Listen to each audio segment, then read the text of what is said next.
Good evening, everyone. Welcome to this week's show. I'll make the deal now. Paul Rimmer is no longer with the NHPUK, so you won't see him much on the show. Maybe in the future you might get a chance to bump into him or some street stuff, but he's gone his different way. But he has been with us from the beginning. We did 18 months on a Bible class. He's been our pastor all that time. I asked Paul to write give me a couple of verses out of the Bible for my mum's funeral. And I read them out, guys. I read them out. It was not part of the procedure, but I read them out. But that little bit you seen there was the first time I was in Northern Ireland, ladies and gentlemen. And my first live stream I did in Northern Ireland was a Shankill Road. When we went that particular year, it was for the Shankill lot to lead the march, because each year East Belfast do it, West Belfast do it. Each year it's different, however it's picked. And Shankill, and on my YouTube, it's called the Shankill Road live stream. And it was really a fantastic live stream. I understand the band, the way of the band. I understand like some of the rules you have, because we have these band contests and that in Oldham and marches and that. So, you know, I do really get it. And that was fantastic. And that was later on in the day that you seen there. But obviously, you've seen the title. There's been a lot of trouble in Ballymena lately. And I can confirm. Let me just get the picture up.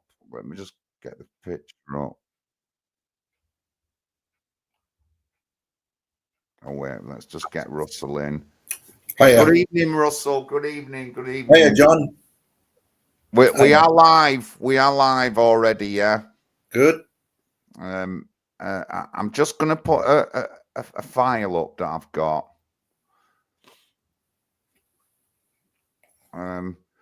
So I got sent this file about demonstrations day before yesterday, and I can confirm that 4 of them areas I know that definitely people were protesting, sorry.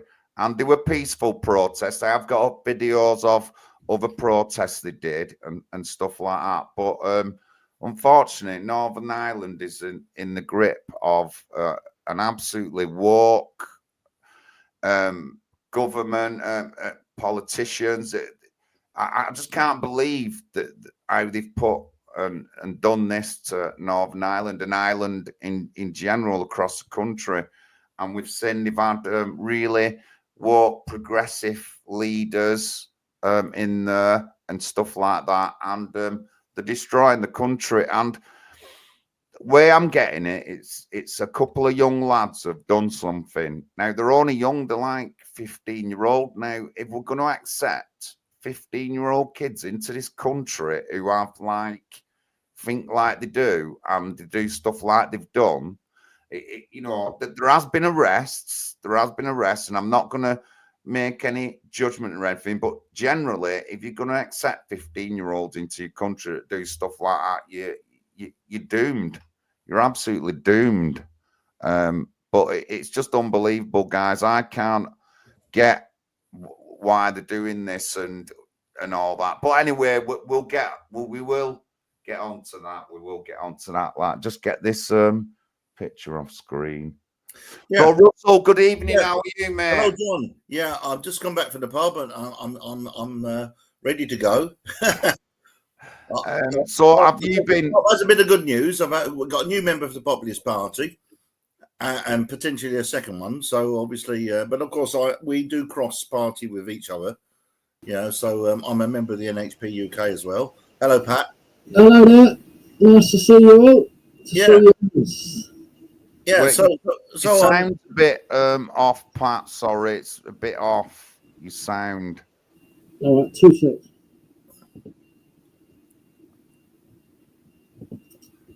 Yeah, so John. So, what do you think of Northern Ireland, Russell? Well, I think it's interesting because you're finding that after some time of people being divided on sectarian religious lines, they're actually now starting to get together regarding the external threat. Yeah, which is good. That's what brings people together more, stuff like that. And I I've think so. seen that. I think so. Go on, Pat. Talk now. Sound check. Any better? Better, a lot better. Okay. A lot better. So, Pat, what have you been up to? Well, I've literally just got back from canvassing, and very sad to say that one of my voters passed away. Oh, and not one, actually two of them. Two have passed away. The last one in Covent Garden, I just went round there, and the two daughters live at the house now, and getting them registered to vote. The other guy, he spoke to his wife, and he voted for me in 2022, and he's passed away as well. So that's a real shame, but life goes on. I've got a few more signatures for the petition. Drug problems still as bad as ever down in Covent Garden. But yeah, no, it went well. Another solid day's canvassing. I like to go twice a week, and I've managed to get yesterday's done and today's done, so that's out of the way now. I can relax until next Monday. I've hit my target for the week. I'm very consistent, I've sort of said to myself, I'm going to be going out twice a week. And Russ, you've changed your picture there. Yeah, I'm eating. Oh, right. I'll be back in a minute. No worries. Right. So I've just been talking about Northern Ireland, Pat, and what's going on. Well, funny enough, my family, my mum's side, are actually from that area. They're from a little place called Kells, just outside Ballymena. And Ballymena has traditionally been a very, very loyalist unionist area. And these Roma gypsies have invaded this is what I've heard. They invaded a certain area of Ballymena, and it's, that's just the stuff we've heard of, what they've done there, these attempted rapes or whatever they did. And they just weren't having it, and they it's got to be careful what we say here. But at the end of the day, if you don't want to be invaded, well, there's only one way to stop it, isn't there? So, I mean, I'm not going to say I agree with it or not agree with it, but I think people know what I'm saying. Well, I mean, a couple of things it points to is we're not getting doctors and engineers. That's one of the things. These people aren't. Yeah, but we don't want doctors and engineers either. No, but we, they say this, and the kind of people we're getting is the worst of the worst of the worst. And we've been importing gangsters since the 50s and bad people. And, that's what we've been doing since the 50s. We've had heroin, you know the rise in drugs and all that lot. It's bad. And also, I think that what everyone sees outside of England is just like, let's get over there. We can do this. We can rip them off. The 24,000 Albanians came in 2 years or something like that. And most of them just disappeared. Drug houses and stuff like that. It's just unbelievable. And it's like open season on the UK. You know what I mean? That's what our government shows, the total weakness and everything. And all these bad people must be laughing like that. Woo! Well, we're still living under an open borders country, basically, and our long-term goal is to completely stop permanent settlement immigration. And I've been campaigning for that since 2012, like politically. I mean, I sort of wanted it before that, but you slowly get more and more agitated by what you see around you. And then I joined the BNP in 2012, glorious time in the BNP, and then when I joined the BNP, it's very moderate policies. Well, the same policies what we've got, practically exactly the same. So yeah, I mean, but here we are in 2025, and we're still in the same situation. And the party that's supposed to be saving this country, Reform UN, they are openly saying they want more permanent settlement immigration. They want more refugees into the country, and this is not what people want. And but there's a lot of people who don't look between the lines. They're not like us. They don't analyse the immigration policies. They don't listen to every word Farage says. And Farage is just a pro-immigration liberal, in my opinion. He's part of the anti-white agenda. He's not bothered if the indigenous population become a minority. He's too scared to say that. He goes around calling people the R word, uses politically correct language all the time, cancel culture policies, and I've had it a few times on the doorstep. Even tonight, I showed the video of Farage saying he's happy for 25,000 refugees to come in, and we can also accept more Syrians. No problem, he says. That's Nigel Farage. And when I show it to people, their jaws hit the deck. They're like, "What?" They don't know. They've been hearing from the media that Nigel Farage is some sort of ethnic cleansing general or something, and he's not. He's the opposite. He wants more to come in, and their net zero policy is 400,000 may leave, and they're happy for 400,000 foreigners to come in and settle permanently, and that is not what people want. Pat, what we need is to have a nation by nation basis when it comes to immigration. So if a certain number of Nigerians go to Nigeria, or a certain number of people go to Nigeria, that's how many Nigerians you could even let in. But I would go further than that. I would say that actually any country that doesn't have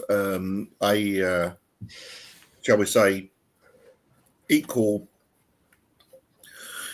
standard of living to our country. Obviously, we're talking about the problem with undercutting in wages. Yeah, so those countries shouldn't even be allowed to bring anybody in.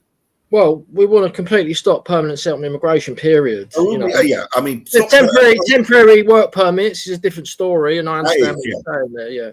Yeah, they would be guest workers, like in Germany, Gastarbeiters. Yeah, but going back to Northern Ireland. Ballymena, those disturbances were quite serious, and someone told me that because of all these disturbances and Stockport, Southport, etc., is that the reason Keir Starmer's done the U-turn is because they're terrified of an uprising, like with all this grooming gang report stuff and the immigration disaster. That's what I've been hearing, that was the reason he did the U-turn, because they had a vote on it, didn't they? And they said no, they're not going to do it. Yeah. So what do you think is going to come out of this Northern Ireland rioting, Russell? Yeah, it's a good question. I think that there needs to be a coming together of unionists and nationalists, if you want to call them that. Republicans on this issue, and it has to happen, and we've seen it happening. They have been. Yeah, and we've seen them working together, side by side. Yeah. Flag by flag. Yeah, good. Yeah. And I think that is the way forward. Yes. I think there's no other way around that. They both got to respect each other's flags. The Republicans have got to respect the Union flag, and the Unionists have got to respect the Irish Republican flag. Well, I mean, if this had happened in Northern Ireland first, rather than England, then we would have actually seen a completely different way of looking at politics. Because remember, Enoch Powell was he went over to down south, I think it was, or down north, I'm not quite sure. But when he left Wolverhampton, got elected there, had this had happened in the 1970s, he could have actually used that as a pivot for building a new party that was opposed to mass immigration. Well, the interesting thing about what happened is they said it was all down to these these poor girls who were sexually assaulted or whatever happened to them. But that was the straw that broke the camel's back. It's the whole asylum system thing. It's what's going on in the south as well. The invasion. You know, they're just dumping hundreds of thousands of these they're calling them asylum seekers or whatever you want to call them. That's the root of it. And Yeah. that incident, what happened, that's what kind of pushed it over the edge. And I was surprised at the level of violence we saw. And some of the videos I tweeted, they got nearly 1 million views. It's simmering. It's, you know, I think, and this is part of the reason why he's done the U-turn on the inquiry is because of that. What happened in Ballymena, like that was quite heavy. Yeah, let me just interrupt. Thank you, everyone in the chat. Please share. And I'm trying to check if me gifting things on me super chat. So honestly, if someone could super chat, the answer is we'll talk about a subject that you want enough time. That's what it is. So come on, and please follow us. Follow all our descriptions and that. There's our PayPal if you're going to donate or anything like that. And guys, I want some money. That's why I want some donations for leaflets. Yeah, there's other people who do stuff, but we are actually running in local elections. We're standing up and putting ourselves out, and that is worth donations. So get some donations into us. We're not Tinker Tonker people who are just going around. We're actually actively getting into local elections, and I'm confident within the next few years I'm getting a local council seat. Simple as that, no matter what anybody else thinks, left or right or whatever. And you know, like, to those people who will question us and say things about us, you're nothing, because you don't do anything and you're not politically motivated and you're not running in local elections. It's time now that we all stand up. You've listened to us for 3 years, and everything we said at the beginning is all coming true. Everything we said about the policies changing and stuff like that. Pat was the first person to even mention the 1951 Refugee Convention. I didn't see anyone else mention it. No other political party, not UKIP, not Brexit party, nobody. It was Pat. And so we're going forward. So please follow our descriptions and donate to us. We need some leaflets. We've got a new leaflet, recruitment leaflet sorted out, and we want thousands of these leaflets. So get some donations in, please, and get sharing this stream. Like I said, we just don't talk the talk. We talk the talk and walk the bloody walk as well. Thank you very much. Go on. Mention the camp as well, John. Yeah, and the camp as well. Don't forget the PTSD camp. You can find descriptions through our website and all that towards that. And the conference. Yeah, and we're at a conference on 23rd of August, Saturday, 23rd of August. Emails will be going out. Have they gone out already, Pat? Yeah. Yeah, they've gone out already, and we will be privately emailing other people. 23rd of August, Saturday, 23rd of August. If you want to stay, you'd have to bring a tent or a camper van, because there is a couple of camper vans coming, actually.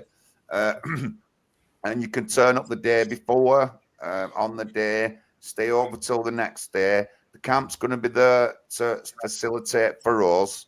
There's been some new adaptations to the camp, so it's more covered and you can get more people in a covered area at the top. But yeah, so 23rd of August, thank you very much.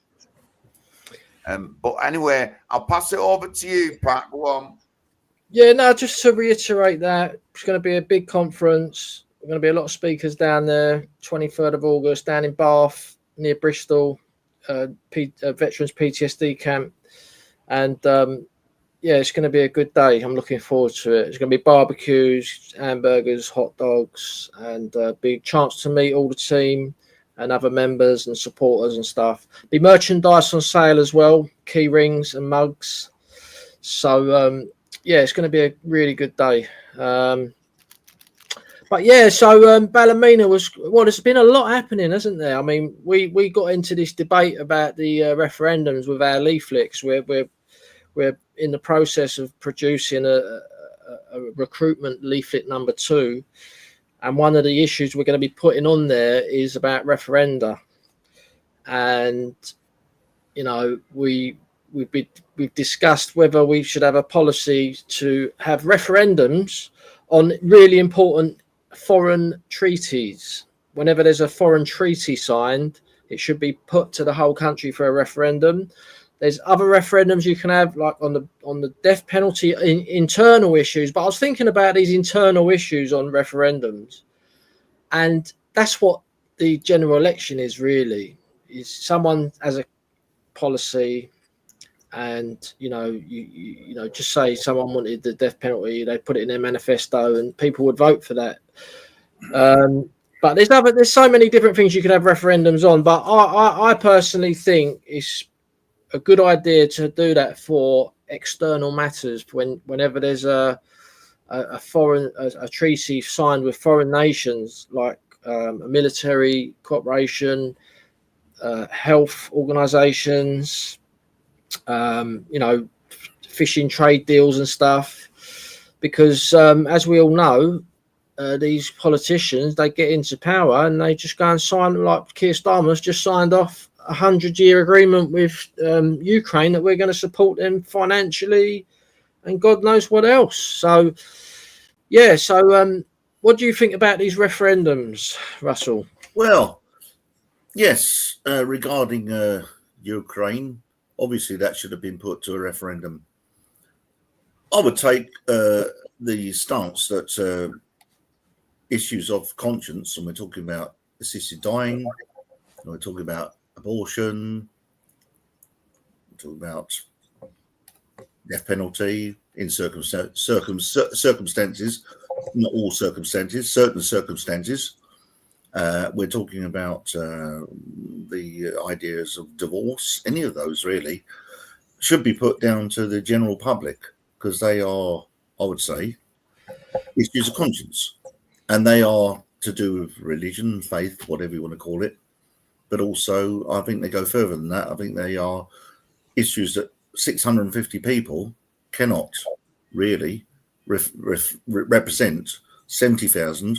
Which you mean the MPs in Houses of Commons? Yes, I do indeed. Yeah.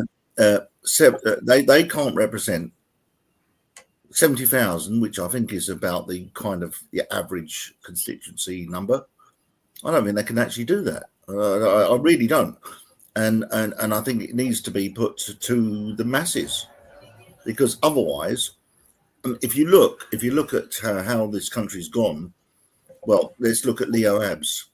Back in 1960s, he promoted the law on homosexuality, and whether it's right or wrong, he got it through to legalize homosexuality in 1967.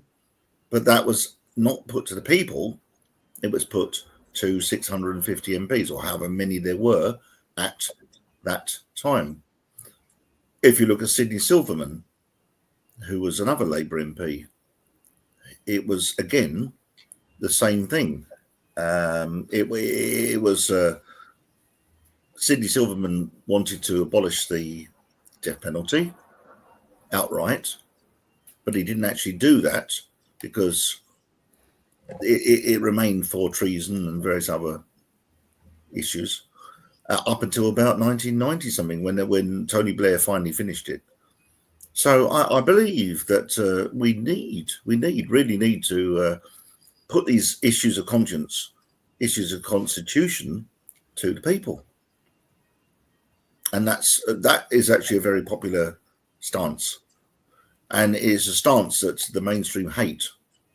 They do hate it because they know that through decades of cultural Marxism, their view is going to actually prevail, regardless of what the composition of the House of Commons is at any given time, because the Conservatives are pretty much the same as Labour or the Lib Dems or the Greens on all this. Over to you, Pat. Yeah, I would agree that there should have been a referendum on those important religious matters, abortion, making homosexuality legal, divorce, because this all watered down the Christian faith and has had a dramatic impact on our society, especially abortion. I mean, that is a very, very sensitive subject, and it's very sneaky the way they've done it. So those issues there should have definitely had referendums on. We should have had a referendum to whether we should have gone into NATO.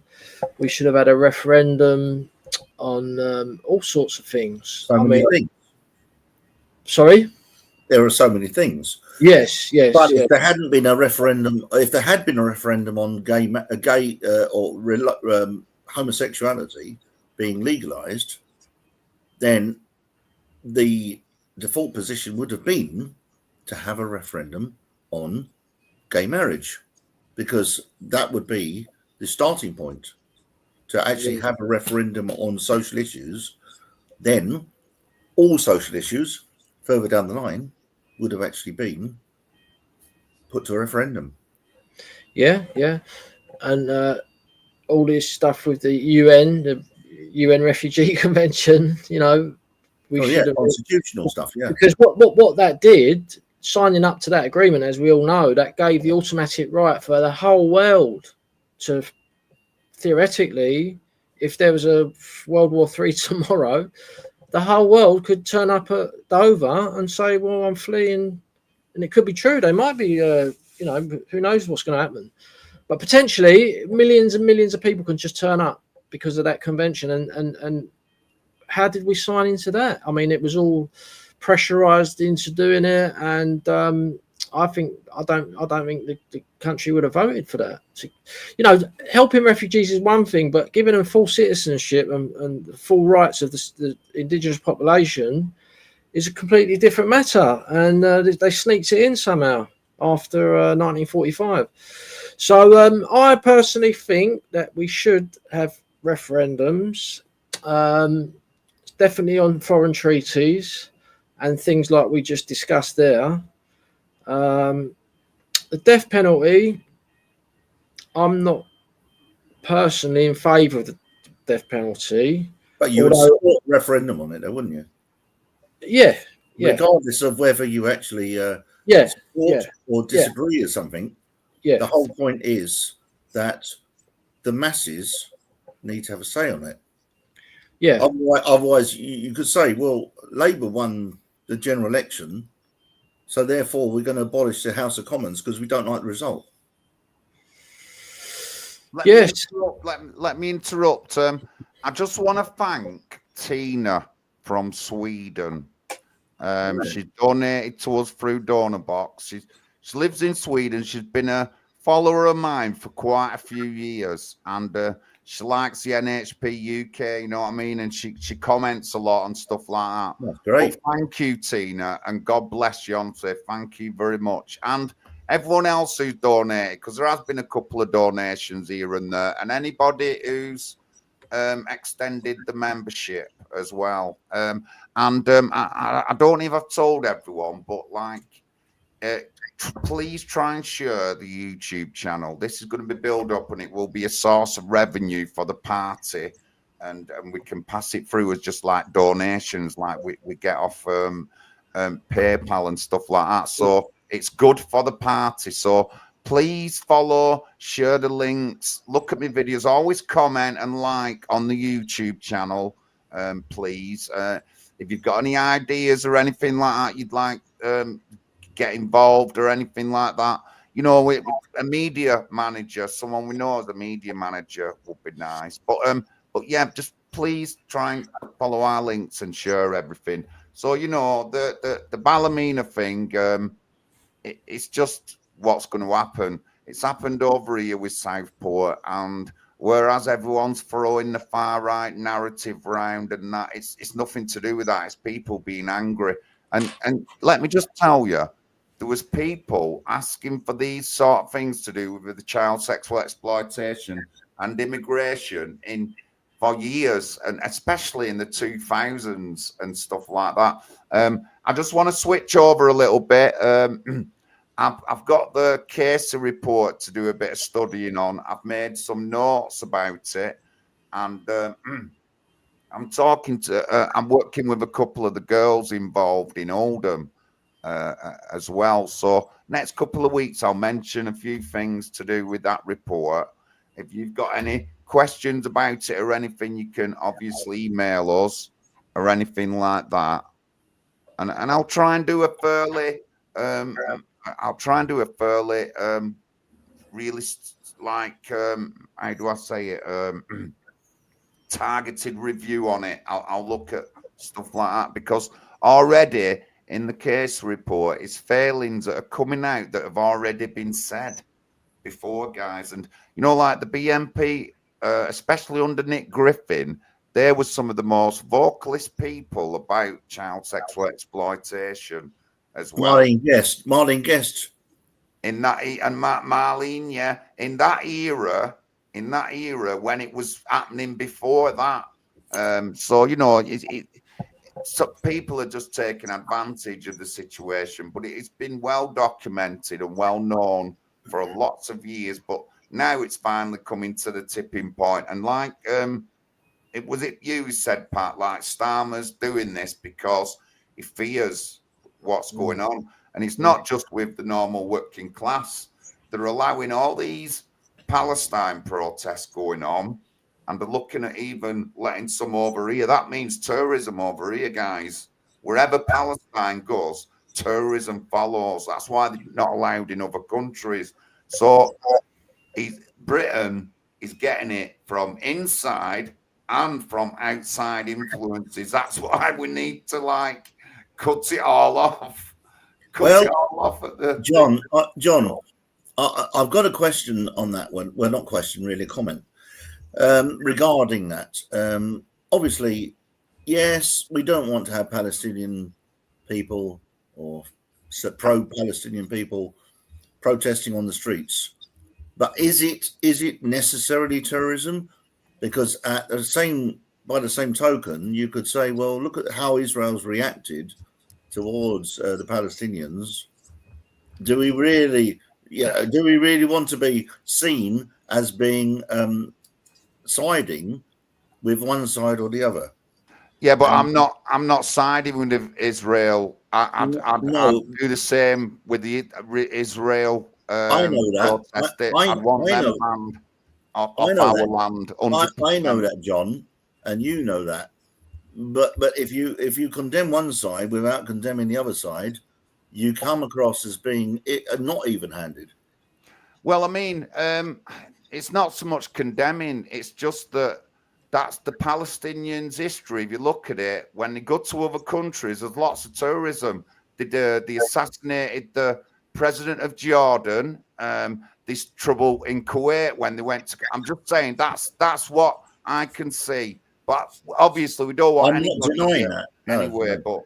But no, I'm not denying that. But I'm talking about for a movement to actually be consistent on neutrality, we need to take a stance where if we're either going to ban all the marches on one side, or pro-Israel and pro-Palestine, or we're going to allow them. You can't actually say, well, hang on, because the Palestinians appear to be more prone to terrorism, we're going to stop there. No, I'll ban them all. I've said many times. I just wanted you to confirm that. Anything that's nothing to do with 90% of the UK. So I would do, but we're never going to get to that point, are we? Yeah, but I think let me just say something about this, because even if there was no Muslims in this country, there would be white people protesting about what's happening in Palestine, right? And the things they're protesting about is that our military are supporting Israel killing civilians, and you should have a right to protest about that. I don't particularly want to see foreign flags in our country. But you can't start banning protests and that people feel passionate about. I don't think that but is it's a minority of people. It's not eight. Right. Well, what about the Iraq War? That was like 1 billion people. It was mostly English people on that march. Yeah, I was one of them. Yeah, exactly. John, I think every minority politically starts off as a minority, could end up as a majority. And I look at it this way. If we start saying, well, you can't actually protest, then we are falling into that same sort of that kind of that trap that the mainstream operates, whereby, okay, so in order to be politically correct, we're going to ban this and we're going to ban that, and we're going to ban all protest, and we're going to ban anything that's seen as being politically against the mainstream. I would rather myself that the anti-mainstream were able to protest as freely as they like. Right, let me just say something about the referendums, right? So if we did bring in a process to introduce referendums for very important matters, who would choose? How would you choose what issues are going to have referendums, and how often are you going to have them? Are you going to have them every year for that particular issue? Is there going to be a set, how is it all going to be worked out? Would you have a vote in the Houses of Parliament whether you should have a referendum on certain things? Well, we have a template in Switzerland. So all we would have to do is to look at how the Swiss do it and copy that. I brought that up. We brought that up the other week, and Uh, do you know any examples of they've had the referendum? I googled it up, didn't I? They've actually had it. They've had a referenda about immigration, and they voted to reduce it. Yeah. So there is a. Yeah, I don't believe we should have referendum on immigration. It should just be stopped. Full stop. Well, it should be, because obviously, if we have a referendum on permanent settlement immigration, the way this is the problem. You see that the country's been brainwashed so much through propaganda. You could have a referendum on permanent settlement immigration, and they might vote to increase it tenfold. That's the problem. That is the problem with democracy. That is the problem with democracy, and you either accept the will of the people or you don't.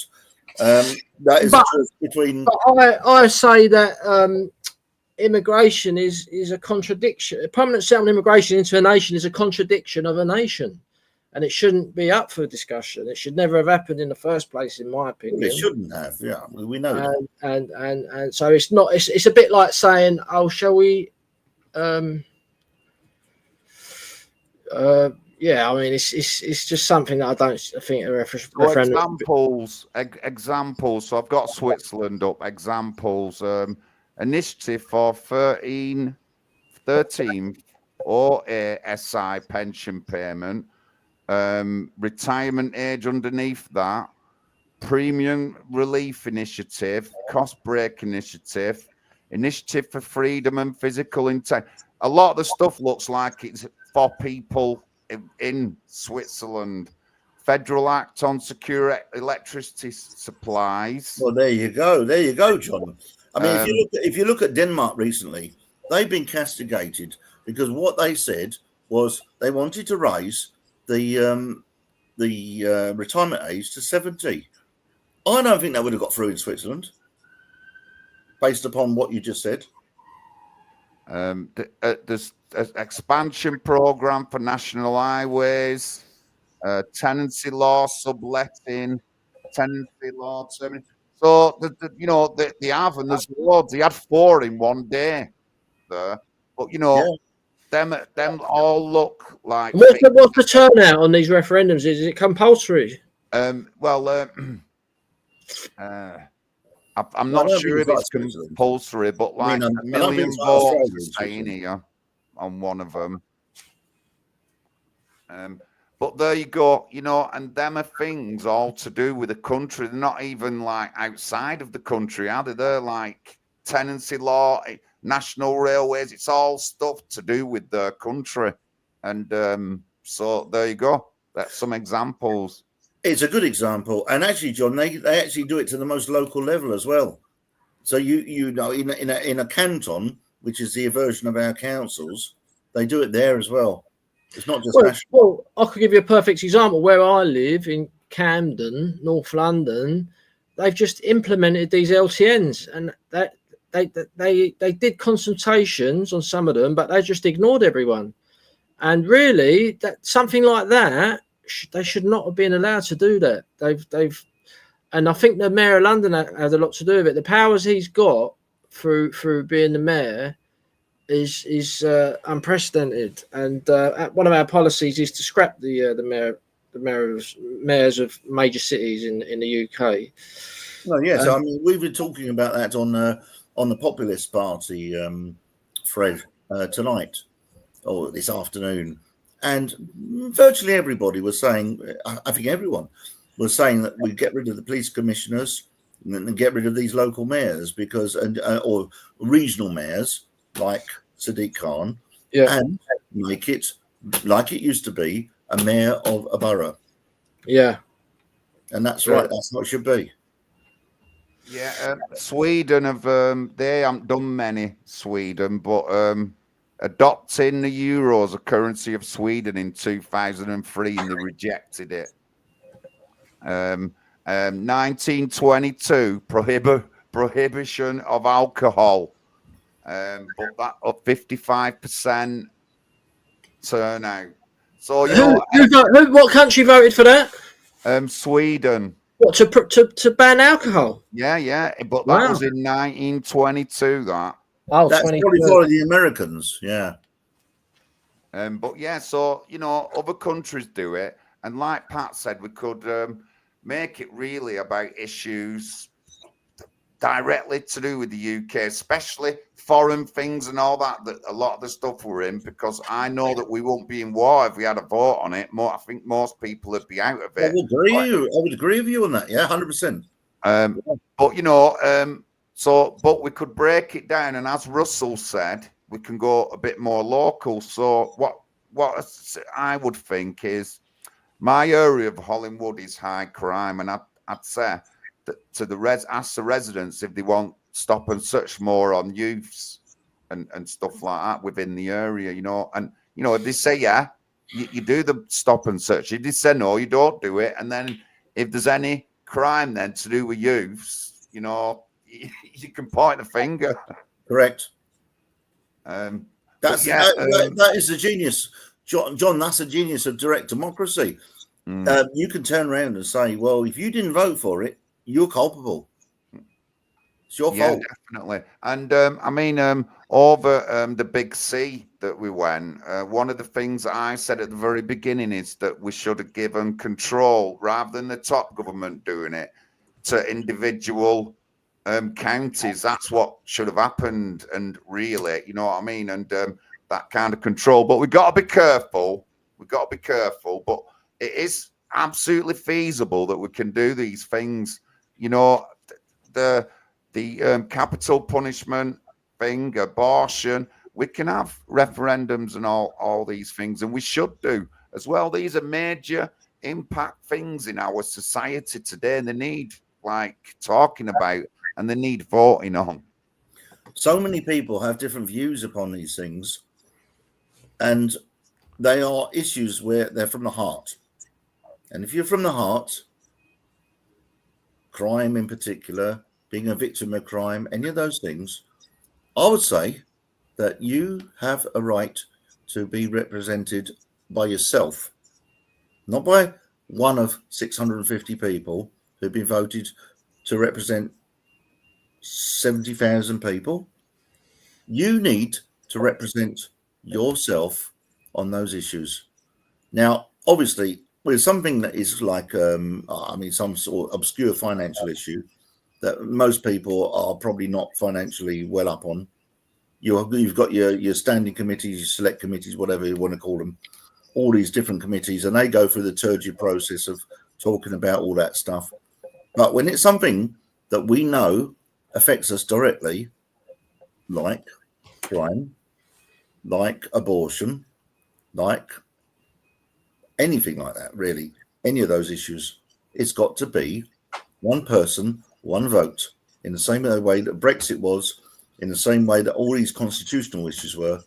We need to put issues of conscience to a national vote, and we need to work out what constitutes an issue of conscience. Now, is it faith, religion, or is it something else? What do you reckon, John? It's a good question, isn't it? Yeah, it's got to be a good balance. I don't want it over, but I don't want faith running it. It's got to be a good balance, and I think our secular society that we've had for the past, like up to this generation now, I think it's done well.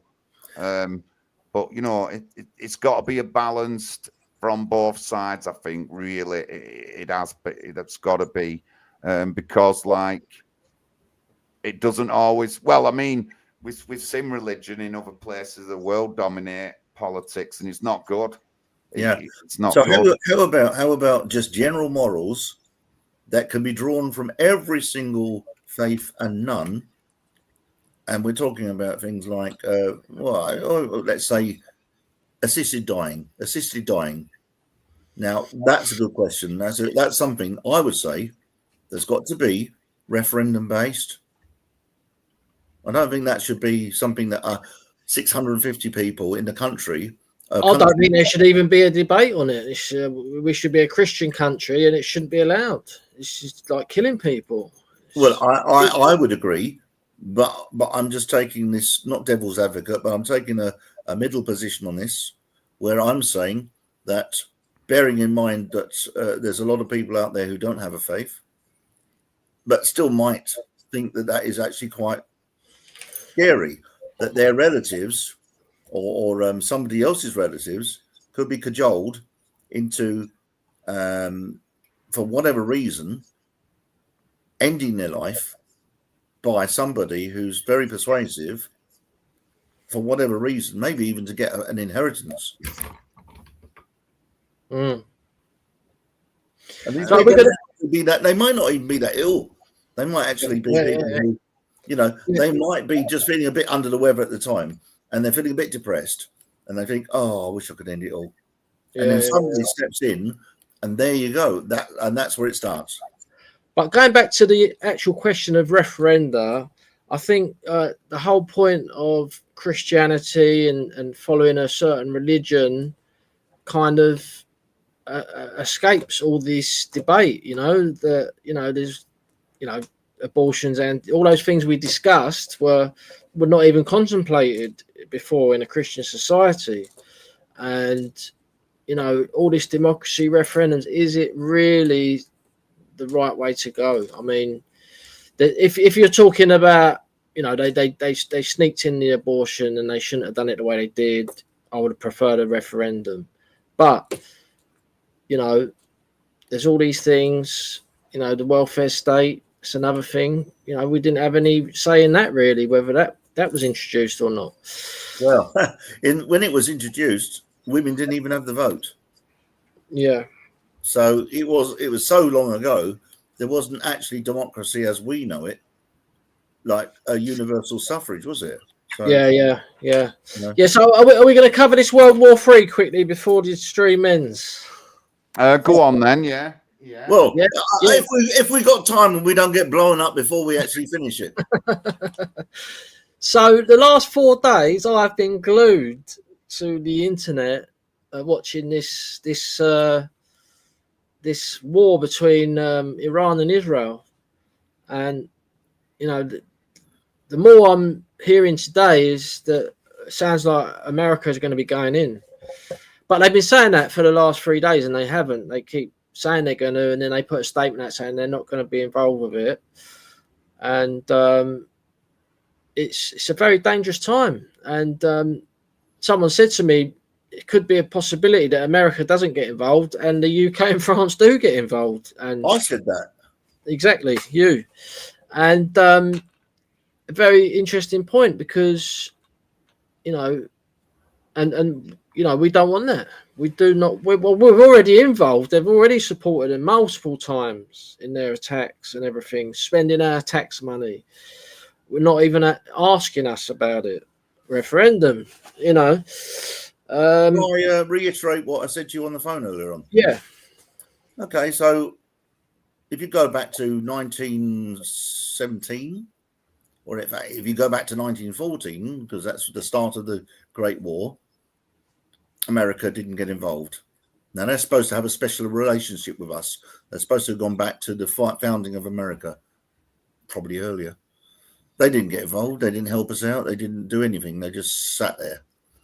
And probably they were right to do so because of the nature of the dispute. It was a war between kings, the Kaiser and our king, and, you know, maybe they were right to not get involved. But by 1917, they did. And I do wonder whether it does coincide with the Russian Revolution, of course, which that could be neither here nor there. I don't know. Which was a very bad, dark day for Europe. Yeah, indeed.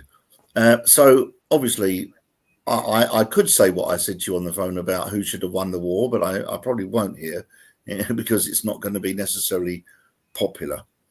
But if you go back to World War II, or forward to World War II, should I say, America didn't get involved until 1941. And that was obviously as a result of being bombed by the Japanese, who came in, as did Italy, as allies of Germany. Now, what I'm saying here is that the issue is that America is late in coming to wars very often, every time, in fact. If you look at the Falklands War, did they actually send any troops there? Did anyone from NATO send any troops there to support us? Or gunboats, destroyers, anything? Nothing, they didn't. So what use is NATO to us? Every time we've been in NATO for all those years, as far as I can see, we're just a launch pad for the Americans and Israel. And I just really think that there's nothing in it for us. Let me just say, this is what I've heard already. Iran have got weapons of mass destruction, just like we heard in Iraq. That's what I've heard already on the thing. You know, like, I'm sick of it, me guys. We need a referendum on it. I don't want anything to do with any of this. It shouldn't be on our soil. It shouldn't be. You've seen now how there's lots of videos going on. Greta Thunberg and all the troops went over, and they're all being beaten up by the Egyptians at the border. That's all live stuff. That you know, I think the thing is, it winds me up that like 2/3 of our population are like supporting, or whoever the minority of our population and government are supporting these things. What it is, John, I've actually seen a recent poll on this. Now, I don't know how you can verify this poll, but apparently older people compared to younger people aged 18 to 24 are 3 times as likely to support Israel than younger people. So there is hope there. Younger people are not supporting Israel, and I don't believe that they're all Muslims saying this. I believe that they come from right, left, centre, whatever, and it's actually a broad coalition. Oh, and it'd be awful if I were in charge anyway, I'll tell you that. But thank you, everyone. Thank you to guests tonight. Very interesting chat. We will talk a bit more about Ballymena and another time. And like I said, I'm going to be doing looking at the case review and stuff like that. We'll talk about that in the next couple of. I am live on Friday, unapologetic. It'll be a lot cleaner, and I will be talking a bit more about the child sexual exploitation on Friday's stream. Like I said, I'm going to have a chance of videoing and talking to the girls and that to do with this particular group we've got going. And they both know me fairly well, and they've approached me because they want a bit of help and support, and I'm glad to do it. We've been having a couple of meetings past few days, and we've been jotting down ideas and stuff like that, what we can pass on to them. But like I said, I do some social media and some videos for them, and they want some interviews recording as well. So that'll be over the next few weeks. Please follow and like us. And like I said, guys, please donate. You want to donate to people who are doing something. And we are running in local elections, not just one every 3 years. We're not throwing ourselves into the general election, MP elections, because it's a waste of time. It's a waste of time. We've explained this a lot, but we're running at a local level, and we're confident of getting a good lot of votes and people getting in positions over the next few years. And we're only a small party, but if everyone gets involved in politics, whether you're an independent, a small party like ours, we will make a difference in the overall scheme of things. And, you know, it might not work in every area, but in Oldham, the independents are dominating the council with the pressure, the what they want and stuff like that, and it's happening, and it can happen across the country. Any last words, guys? No, just thank you. It's a very, very good conversation. Yeah, thank you, guys. Thanks for watching, and yeah, we'll be here next week. Going to be talking about HMOs at some point, whether HMOs should be scrapped. But yeah, very dodgy times at the moment with this World War III. I think America should stay out of it. We should stay out of it. And yeah, so we'll keep you posted about the conference. It's going to be a good one. 23rd of August, Saturday, 23rd of August. Well, lunchtime till late evening, I think it will be, with lots of speakers, lots of food, etc. So thanks for watching. Thank you. Thank you, everyone. Don't forget, follow our descriptions, like and subscribe. Come on, I want to see some donations, guys. I'm going to be mithering you now. And like I said, I've got proof that we're doing things. We're not just a street party just gaining money for whatever. We're actually doing things. We're not getting involved in court cases that are worth hundreds of thousands of pounds or anything. We're running in local elections. God bless and good night.